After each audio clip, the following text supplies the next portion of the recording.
on the Long Island Expressway at Glen Cove.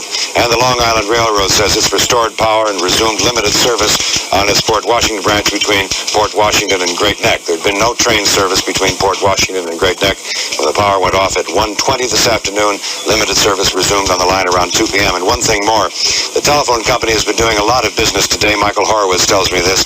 761,000 people called their recorded weather number this morning to find out what it was going to do, and I guess if they'd looked out the window, they would have known without paying that dime.